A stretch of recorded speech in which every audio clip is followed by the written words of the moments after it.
Some more information that's coming in at the moment. MEA statement on the unrest in Nepal. The MEA has, in a statement, said that it advises its people not to travel to Nepal. There is, of course, serious concern about those Indians who are in Nepal at this point in time. But also, MEA now has advised that people here in India should not travel to Nepal given the developing situation. My colleague Ghazali continues to be with us. Ghazali, take us through this advisory now.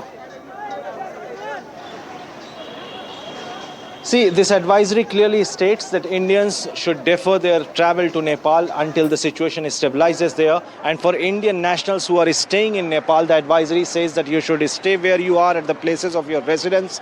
And also, it says that to follow, the Indian nationals have been advised to follow local safety advisories, if any, because we know that the government is no more in power over there, and also been advised that to look after what the Nepal authorities are issuing as a safety advisory from their side, as well as stay in touch with the Embassy of India there. The government of India has now issued some helpline numbers for those people who are in distress there, or the Indian nationals who are stuck in Nepal.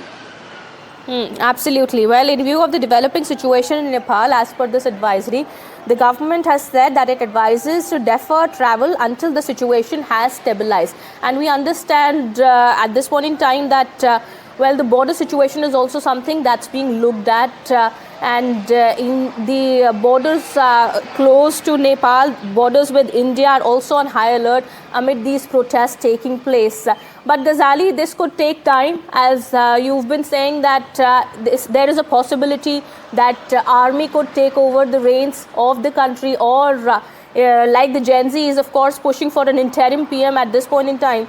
That is also a possibility. But given this situation that's unfolding,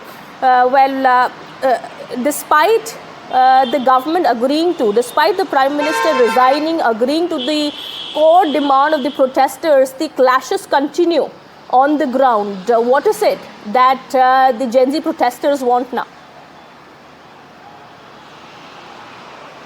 See, the Gen Z protesters must be aware of what happened in their own neighborhood in Bangladesh, because anybody who is appointed even as an interim head of the government, or somebody who would head the interim government until the next parliamentary elections are held, they are also seen as puppet of the system, or they are also treated as somebody who is not very genuine. Now, the situation is particularly a test of all those leaders who would be behind these protests, or the ones who engineered these protests. There are youngsters, but there are also politicians who have not yet come onto the streets to own this protest. Now is the time to see that who will be those leaders, the probable names circulating on social media, whether they are purely from the from the youngsters, young agitators who have been involved in this protest, or from the established political party, as we have been hearing that the mayor of Kathmandu is one such figure. Now, the issue is that from here onward, since the Prime Minister has stepped down, the violence has not reduced over there. Yes, it is still a chaotic situation in multiple areas of Nepal. Concern, of course, at this point in time. Ghazali, thanks so much for getting us those details. We also have senior journalists joining us from Kathmandu.